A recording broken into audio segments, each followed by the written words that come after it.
பிரசித் கிருஷ்ணாலாம் வந்து கை சுத்துவியான்னு கேட்டு அடித்த மாதிரி இருந்துச்சு இன்றைக்கி. அண்ட் வாஷிங்டன் சுந்தரோட ஒரு ஓவர்லேயே 2 கண்ணா பின்னான்னு வந்து போயிடுச்சு. மற்றவங்களாம் ஓரளவுக்கு டீசெண்டாக தான் வந்து போட்டாங்க.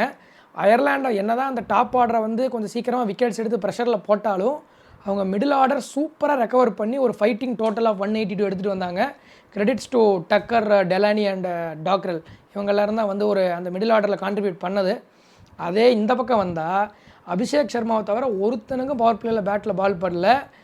3 விக்கெட்டு வேறு பவர் பிளேயில் விட்டாச்சு. அபிஷேக் சர்மா அவுட் ஆன அடுத்த நொடியே ஏதோ சேத்துல மாட்டின ஸ்கூட்ரு மாதிரி அப்படியே முக்குது 2 வர்றதுக்கு. மிடில் ஆர்டர் வந்து தடவுறாங்க. யாரை சொல்கிறேன்னே தெரில. ஸ்ரேயஸ் ஐயர், திலக் வர்மா, வாஷிங்டன் சுந்தர், அக்சர் பட்டேல் எல்லாருமே வந்து இந்த கேமை கடைசி வரைக்கும் சும்மா எடுத்துகிட்டு போய் அடிச்சிருந்தாலே ஜெயிக்க வேண்டிய ஒரு மேட்சை வந்து கோட்டை விட்டாங்கன்னு தான் எனக்கு சொல்லணும்னு தோணுது. பட் அவங்களோட பவுலிங் கார்டை பாருங்கள், அதை பாராட்டி ஆகணும். ஒரு டீசெண்டான பவுலிங் வச்சுருக்காங்க. பேசர்ஸ் எல்லாம் நல்ல ஸ்பீட்ஸ் வந்து போடுறாங்க. ஸோ நம்ம வந்து லைட்டாக எந்த டீமும் எடுத்துக்க முடியாதுங்கிறதுக்கு இந்த மேட்ச் மறுபடியும் ஒரு எக்ஸாம்பிளாக தான் தெரியுது. ஸ்ரேயஸ் ஐயரை பொறுத்த வரைக்கும் அவருடைய கேப்டன்சி கரியர் ஃபார் இந்தியா ஒரு பெரிய கருப்பு புள்ளியோடு வந்து ஆரம்பிச்சிருக்கு. இந்த சீரீஸ் வேறு 2 மேட்ச் தான். ஸோ இந்த சீரீஸ் இப்போ நம்ம வந்து கம்ப்ளீட்டாக ஜெயிக்க முடியாது. அட்லீஸ்ட் அடுத்த மேட்ச்சை ஜெயிச்சு இந்த சீரீஸை டையாவது பண்ணுறாங்களாங்கிறத வெயிட் பண்ணி தான் பார்க்கணும்.